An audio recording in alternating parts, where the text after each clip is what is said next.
Hello friends, welcome to my channel teaching by Ansari. कैसे हैं आप लोग? आई होप आप लोग अच्छे होंगे और अच्छे होना भी चाहिए। तो आज मैं लेके आई हूँ एक बहुत यूनिक सा सवाल जो कि इंटरेस्टिंग है, थोड़ा समझने वाला भी है और इम्पोर्टेंट तो है ही। तो चलिए इसको समझते हैं। तो यहाँ पे लिखा है if A B C B C A C A B are 3 digit numbers. तो ए B C A C A B इस तरह से उलट फेर के दिया गया है। कोई भी जो है ये तीनों कोई भी डिजिट का नंबर है, 3 डिजिट का है क्योंकि यहाँ पे 3 दिया गया है, इसीलिए 3 डिजिट का कोई भी नंबर है। And A B C plus B C A plus C A B is equal to 3 into A plus B plus C into K, then the value of K will be. तो इसमें पूछा गया है कि के की value क्या होगी अगर इस फॉर्म में इसको उस नंबर को लगाया जाए, और ये दिया गया है इस सीरीज में हमको लगाना है। तो यहाँ पे के की वैल्यू हमसे पूछी गई है। तो चलिए हम मान लेते हैं। तो ए बी सी अगर हम मान लेते हैं कि ए भी एक है, बी भी एक ही है और सी भी एक है, तो सबसे आसान हम मानते हैं कि एक मान लेते हैं कि ए की वैल्यू भी एक है, बी की वैल्यू भी एक है और सी की वैल्यू भी एक है। तो अगर हम ए बी और सी यहाँ पे लिखते हैं और इस तरह से करते हैं कि ए को भी मैंने माना एक, बी को भी मैंने माना एक और सी को भी मैंने एक ही मान लिया, तो ये 3 डिजिट का नंबर हो गया। और यहाँ कहा क्या गया है कि 3 डिजिट नंबर्स हैं, तो ये 3 डिजिट का नंबर भी हो गया। तो मैंने सेम नंबर मान लिए क्योंकि आसान हो इसको करने में। बाकी मानने को तो मैं कुछ भी नंबर मान सकती हूँ, डिफरेंट भी मान सकती हूँ। ए को 1 मान लूँ, बी को 2 मान लूँ, सी को 3 मान लूँ, या फिर जो आप चाहें वो मान लें।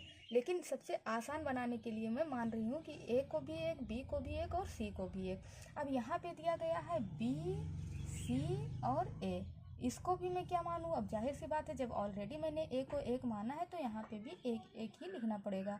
मान लेती हूँ। अब यहाँ पे सी ए बी लिखा हुआ है, सी ए बी, तो इसको भी हम एक एक ही मानेंगे।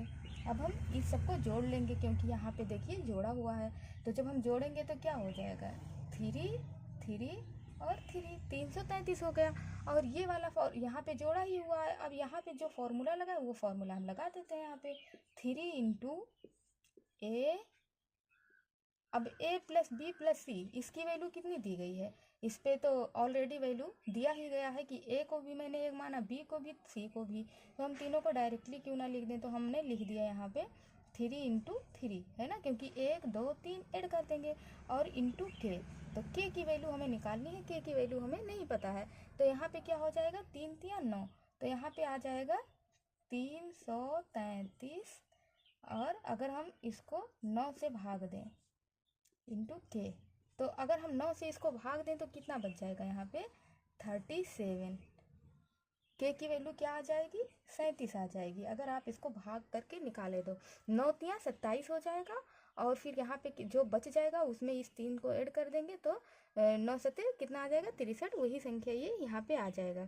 तो ये जो है इसकी के की वैल्यू आ जाएगी। अगर आप ये सोच रहे हो कि नहीं इसको तो मैंने इस तरह से कैसे मान लिया, क्यों मान लिया, तो अगर मैं एक एग्जाम्पल इसका कहे तो और बता देती हूँ कि अगर मैं यहाँ पे मानती हूँ ए को,